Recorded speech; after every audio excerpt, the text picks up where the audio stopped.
Femi Adebayo's hands trembled over the decryption keypad as the timer hit 9 minutes.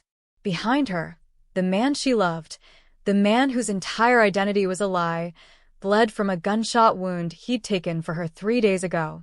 In front of her, the screen glowed with an impossible choice: enter the sequence and save hundreds of thousands of lives, or refuse and save her unborn child. Femi, what's happening? Joon Park's voice was weak, confused. He didn't know yet. Didn't know his mother had been corrupt. Didn't know his name wasn't even his own. Didn't know the woman he'd fallen for was about to choose between him and the world. 8 minutes, 30 seconds. The unknown voice crackled through her encrypted device. The cascade is accelerating, Dr. Adebayo. 3 global governments. Hundreds of thousands of lives. Your decryption sequence is the only thing that can stop it. But if you enter it, we'll know everything. Your location. Your child's genetic markers. You'll never be safe again. Joon tried to sit up, gasped in pain. Femi, who are you talking to? She couldn't answer, because answering meant explaining everything. The real blacklist she'd hidden. The decoy she'd built. The lies upon lies that had brought them to this moment. 8 minutes. Choose, the voice demanded. But how do you choose when every option destroys you? Hey guys, welcome back to Afro-Soul Stories. This is our second video on this channel. If you're new here, hit that subscribe button and join the Afro-Soul fam. Your encouragement would mean everything. And if you've been rocking with me since the first story, I see you, and I'm grateful.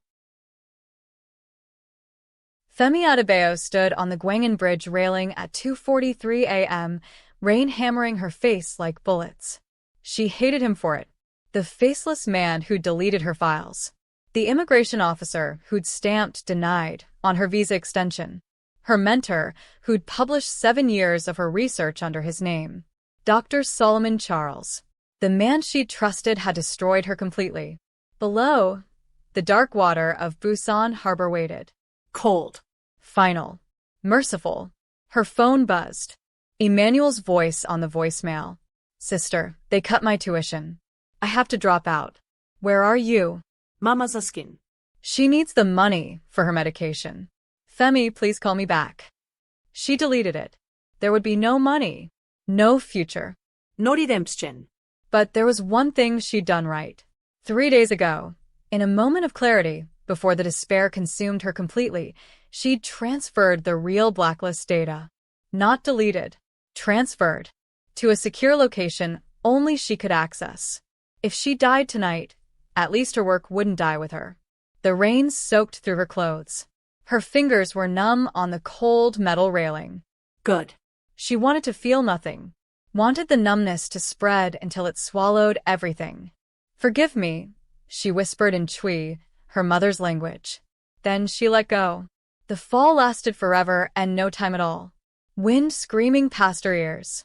The certainty of impact rushing up to meet her. Finally. Finally it would be over.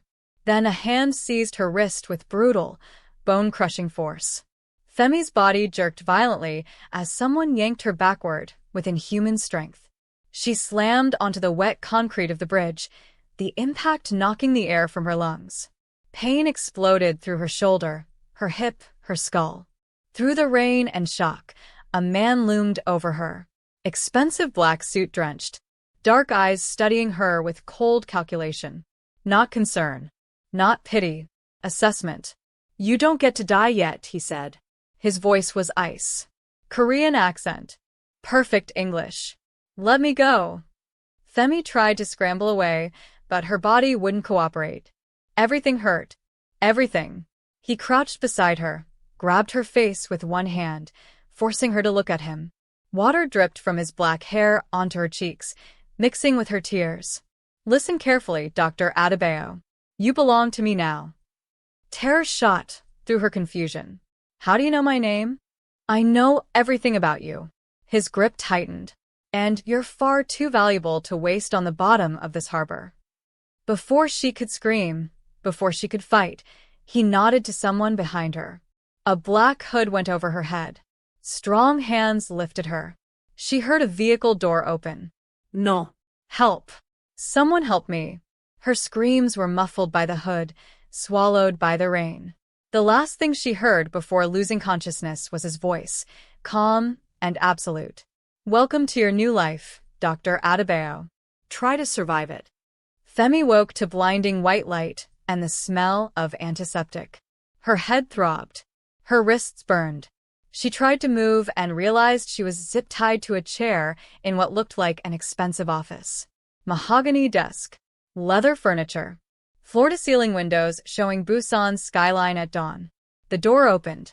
The man from the bridge entered, now in a dry black suit. Behind him, 2 armed men took positions by the door. He sat on the edge of his desk, studying her like she was a specimen under a microscope. My name is Joon Park, he said. You tried to kill yourself tonight. That makes you unpredictable. Dangerous. Then why save me? Femi's voice came out hoarse. Why not let me die? Because 3 days ago, you tried to expose banking fraud at Hanbit Financial. He pulled out a tablet, showed her screenshots of her deleted files. Her research. Her evidence. All gone. 845 accounts. $2.3 billion in laundered money. You found it all. Femi's chest tightened. How do you have those? I have my sources. Joon Park set the tablet aside. The man who destroyed your career, Dr. Solomon Charles. He's a consultant for Hanbit Financial. He didn't steal your research because he wanted credit. He stole it because you were getting too close to something much bigger. I don't understand. You were investigating my father. Joon's voice went flat. Empty. Chairman Han. CEO of Hanbit Financial. The man who's been laundering money for half the criminal organizations in South Korea for the past 20 years. Femi stared at him. Your father? Yes. And you're going to help me destroy him? I'm not helping you do anything. Femi pulled against the zip ties. You kidnapped me. You're insane. Joon Park stood, walked around her slowly. Dr. Femi Adebayo, age 28. Born in Accra, Ghana. Came to Busan 3 years ago on a medical research fellowship. Cybersecurity specialist with a focus on financial forensics. He stopped in front of her. Your visa was revoked 6 days ago. You have $213 in your bank account. Your younger brother Emmanuel's medical school tuition was cut off. Your mother needs heart medication that costs $400 a month. Each word was a knife. Stop it. You Googled painless ways to die 17 times yesterday. Today you went to Ghanaian Bridge. His eyes were merciless.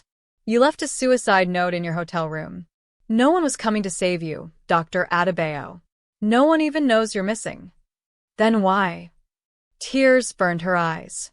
Why pull me from that water if you're just going to torture me?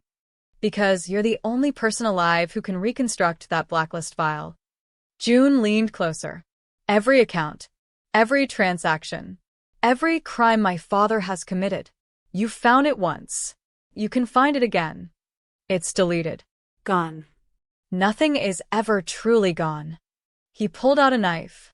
Femi's breath caught, but he just cut the zip ties. She rubbed her raw wrists, watching him warily. You have a choice, Joon said. Work with me willingly, or I make your family suffer until you do.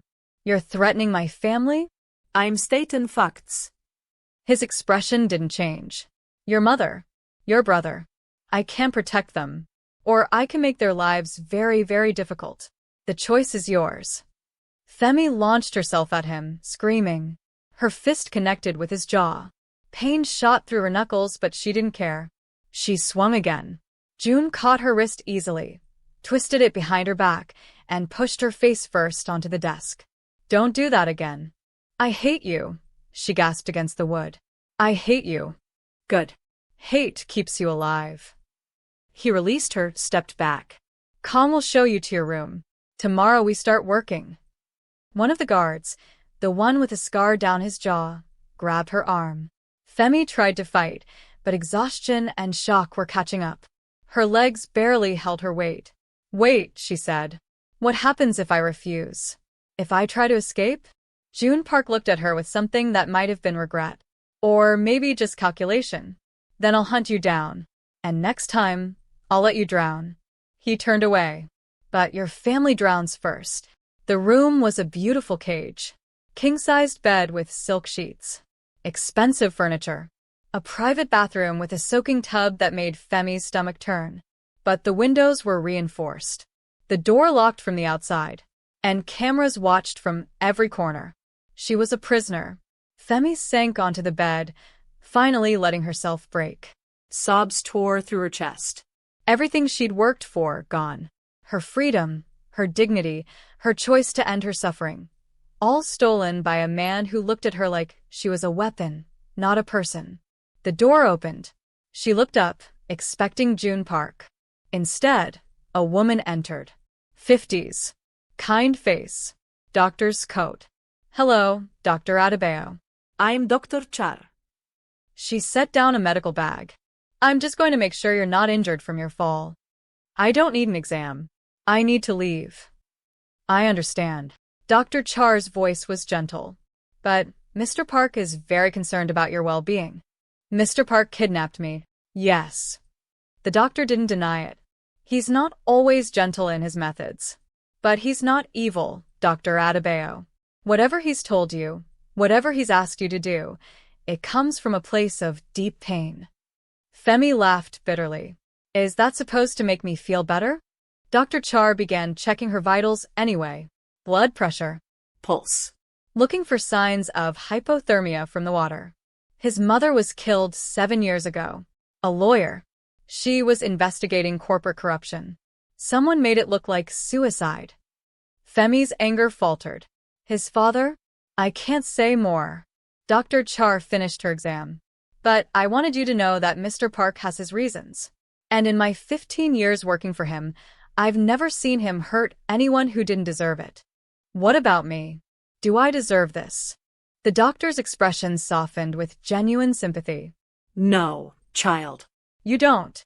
But sometimes we're caught in other people's wars whether we deserve it or not. She paused, then added quietly. Though I will say, his story about his mother, Sora Park, it's complicated. More complicated than he knows, perhaps. Femi caught the hesitation. What do you mean? Nothing. Just. Dr. Char stood. Don't believe everything at face value in this world. Everyone has secrets, even the dead. She moved toward the door. Get some rest. I'll have food sent up. When she left, Femi stared at the locked door for a long time, Dr. Char's cryptic words echoing in her mind. Then she started planning her escape. Day 2. Breakfast arrived at 8 a.m. sharp. A guard brought it, the scarred one, Kong. He set the tray on the desk without speaking. Where's Joon Park? Femi asked.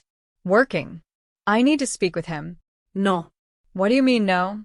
He's the one who kidnapped me. I have rights. I want a lawyer. I want to contact the Ghanaian embassy. No. Kang's hand moved to his weapon. Not threatening. Just reminding. Femi's courage evaporated. She ate in silence, choking down rice and soup, knowing she'd need strength if she was going to run. At 10 a.m., the door opened again. Joon Park entered carrying a laptop and a stack of files. He looked different in daylight. Younger than she'd thought. Maybe 32. Dark circles under his eyes. A small scar above his left eyebrow that she hadn't noticed before.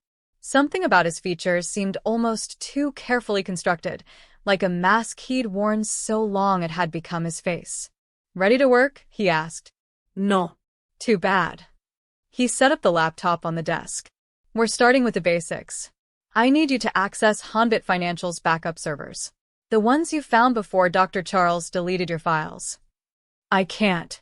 They've changed all the security protocols. Then break the new ones. Joon pulled up a chair, sat across from her.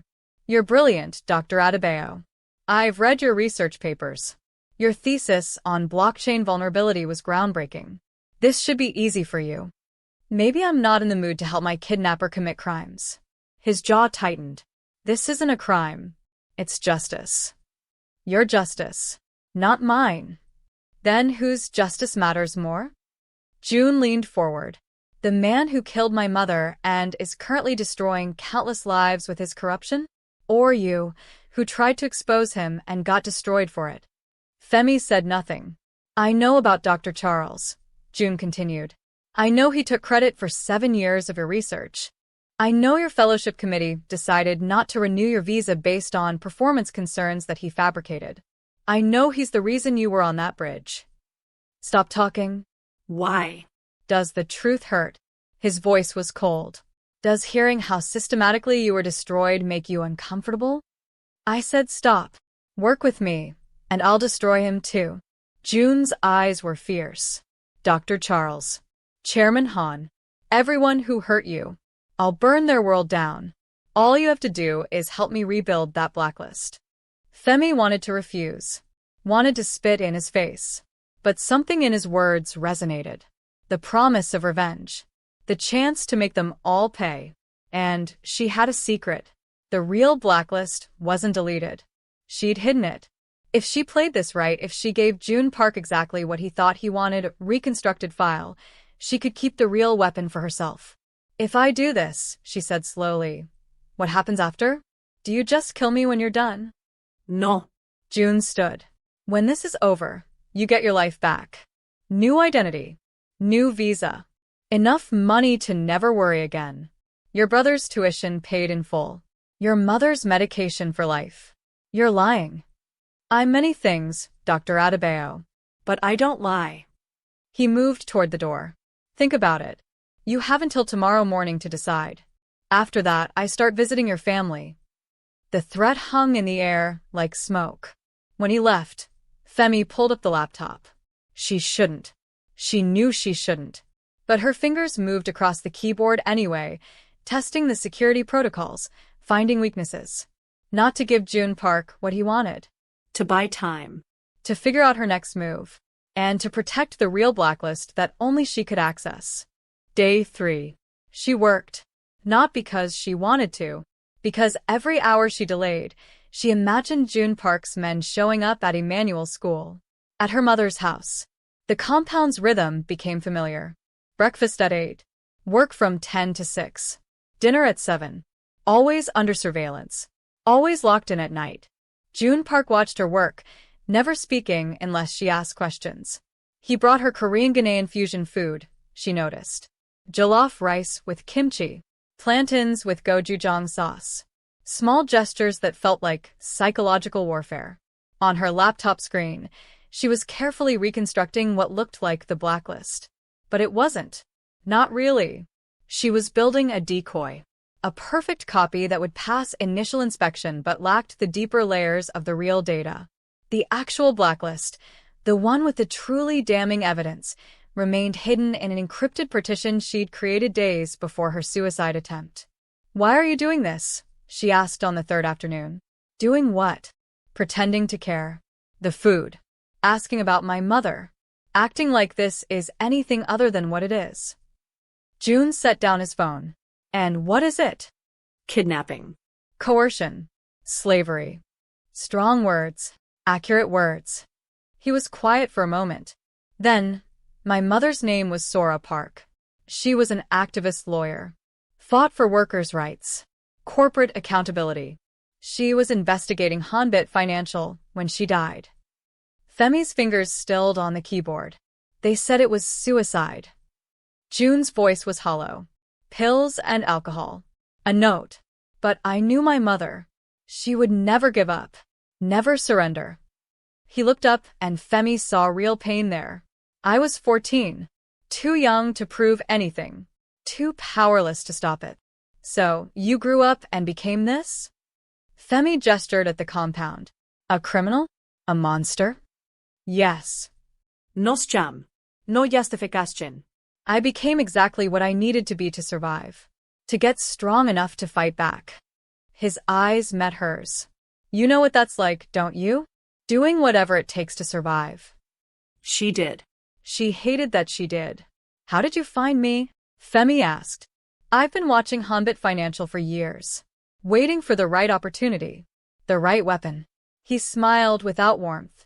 Then you came along. Brilliant. Fearless. Digging into places no one else dared look. I knew Chairman Han would destroy you for it. So I waited. You let me suffer. Let them ruin my life. Yes. The admission was brutal in its honesty. You're a monster, Femi whispered. I know. Joon stood. But I'm the monster who's going to give you everything you want. Revenge. Justice. Your life back. He moved toward the door. Think about that next time you try to take the moral high ground. When he left, Femi stared at the code on her screen. The decoy was taking shape beautifully. Another few days and it would be ready. A perfect fake that would fool everyone. Everyone except her. She typed a single line of code, buried deep where no one would find it. Real data location. External secure partition 001. Then she deleted the line. But she'd remember. She always remembered. Day 5. Femi woke to the sound of her door opening. Not Kong. Not Dr. Char. Joon Park, looking disheveled. Exhausted. His suit jacket was off. His sleeves rolled up. Blood on his knuckles. Get up, he said. We have a problem. Her heart jumped. What kind of problem? Your brother. He pulled out his phone, showed her security footage. A black SUV outside a school in Busan. The International Academy. Men in suits grabbing a teenage boy in uniform. Emmanuel, fighting, screaming, being dragged into the vehicle. Femi's world stopped. When? 2 hours ago. Joon's expression was grim. Chairman Han knows you're here. He's forcing my hand. Where is he? Femi's voice was shaking. Where's my brother? I don't know yet. But I will. Joon moved closer. My father wants to negotiate. You and your research for Emmanuel's safe return. Then we do it. We give him what he wants. If I do that, you both die. Chairman Han doesn't negotiate. He eliminates loose ends. Joon grabbed her shoulders. Listen to me. The only way to save your brother is to finish the blacklist. Complete it. Use it as leverage so powerful that Han can't refuse. That could take days. Then we have days to find him, to position our people, to plan a rescue. His grip tightened. But I need you working, Femi. I need you focused. Can you do that? She wanted to scream, to break down, to murder everyone in this compound and burn it to the ground. Instead, she nodded. Yes. Good. He released her. I'm doubling security on your mother. She's safe. But Emmanuel, he stopped himself. What? Tell me. My father is unpredictable when he's cornered. He might use Emmanuel to draw you out. Hurt him to prove he's serious. Joon's jaw tightened. I won't let that happen. But you need to trust me. Trust you.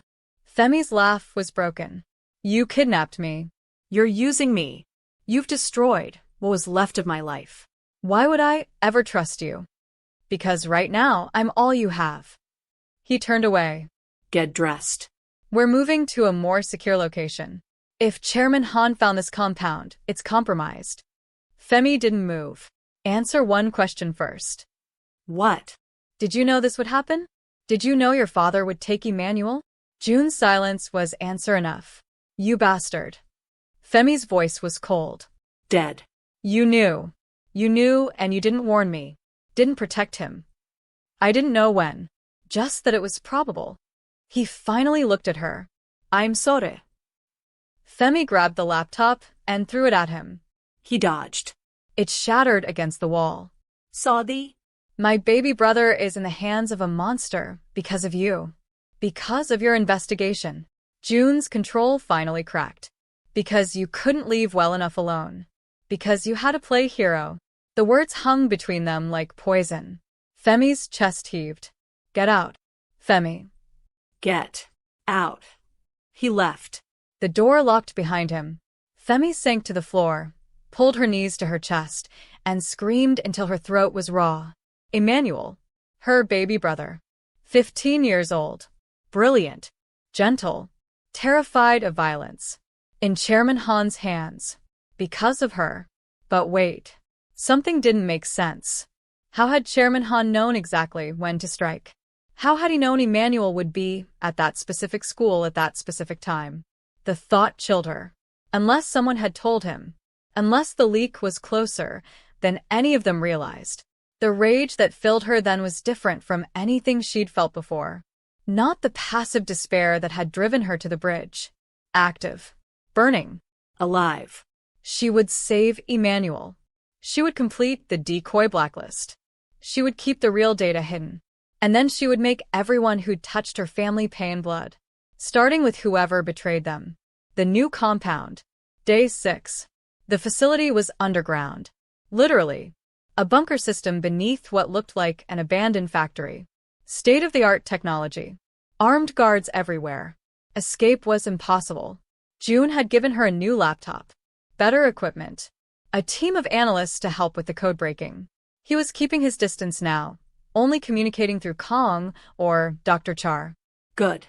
She didn't want to see his face. Femi worked 18 hours straight, fueled by rage and fear and coffee. The decoy blacklist was 47% reconstructed. She was close. So close. At 3 a.m., Kong brought her dinner. She ignored it. At 4 a.m., Joon appeared in the doorway. You need to rest. I need my brother back. You need to rest or you'll make mistakes. He entered, closed the door. Femi, please. Don't call me that. Don't act like we're friends. He pulled up a chair, sat across from her. They hadn't been this close since the compound. She could see the exhaustion in his face, the guilt, and something else. Something that looked almost like fear. I didn't want this, he said quietly. Any of it. If I could go back, if I could change how this started. But you can't. Femi's voice was flat. So here we are. Kidnapper and victim. Monster and weapon. That's all we'll ever be. Is that really what you think? What else is there to think? Joon was quiet for a long moment. Then, when I pulled you from that water, I saw my mother. The same exhaustion. The same defeat. She looked like that in the weeks before she died. His voice roughened. I couldn't save her. But I could save you. And I'm sorry it came at this cost. Femi wanted to stay angry. Wanted to hate him completely. But something in his words, in the raw pain there, made her pause. Your mother, she said. You really think your father killed her? I know he did. Joon pulled out his phone, showed her a photo. A beautiful Korean woman in a courtroom. Passionate. Alive. This was taken 3 weeks before her death. She was preparing to testify against Hanbit Financial. Against my father. He swiped. Another photo. The same woman, in a hospital bed. Emaciated. Dying. This was 2 weeks later. They said it was aggressive cancer. But the autopsy, he stopped. What? There was no autopsy. My father had her cremated before I could demand one. Destroyed any evidence. His hand clenched around the phone. I was 14. I couldn't stop him. Femi looked at the photos. Something nagged at her. The woman's features. The timeline.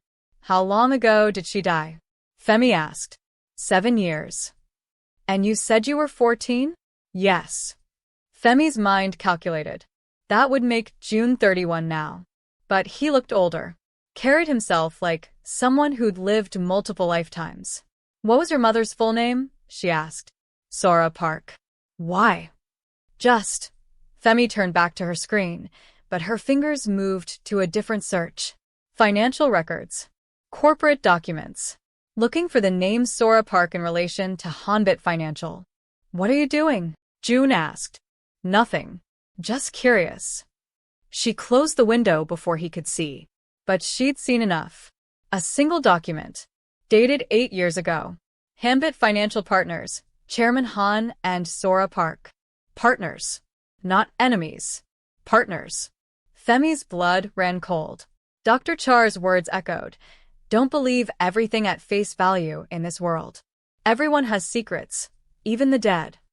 I'm sorry, she said quietly, genuinely. About your mother. No child should lose their parent that way. Jons eis met Hirsch. Surprise flickered there. Thank you. They worked in silence after that. But Femi's mind was racing. If Sora Park had been Chairman Han's partner, if she'd helped create the corruption before trying to expose it, then everything Joon believed about his mother was a lie. And she had no idea how to tell him. Day 8. The decoy blacklist was 73% complete. Femi could see the full picture now. The 845 accounts. The laundered money from arms dealers, human traffickers, corporate fraud. Chairman Han's empire was vast, untouchable, until now. But underneath it all, buried in layers Joon would never see, she'd found something else. A deeper network. Accounts that predated Chairman Han's involvement. Accounts that bore the digital signature of someone else, Sora Park. She'd been there from the beginning, not investigating the corruption, creating it. This is incredible. Joon breathed, reading over her shoulder at the surface data. This is everything. Names. Dates. Transaction records. He can't deny this. He'll try. Femi minimized the window showing Sora's involvement. Not yet. She couldn't tell him yet. Men like him always do. Not with this evidence. We'll have him. Joon's hand landed on her shoulder. Gently. You did it, Femi. You actually did it. She should shrug him off. Should remind him he was her kidnapper. Instead, she let his hand stay. We still need to find Emmanuel. I have people working on it. My sources say Chairman Han is keeping him at a private estate outside Busan. We're planning an extraction. When? 2 days. Once you finish the blacklist, we'll have the leverage we need to force an exchange. Femi turned in her chair, looked up at him. And if he refuses? If he decides Emmanuel isn't worth it? Joon's expression hardened. Then I burn his estate to the ground and take your brother by force. But Emmanuel will live. That's what matters. Femi should be horrified by the casual violence in his words. Should recognize the monster everyone warned her about. But all she felt was relief. Because Joon Park would do whatever it took to save her brother. Would kill, without hesitation. Would face his father's wrath and emerge victorious.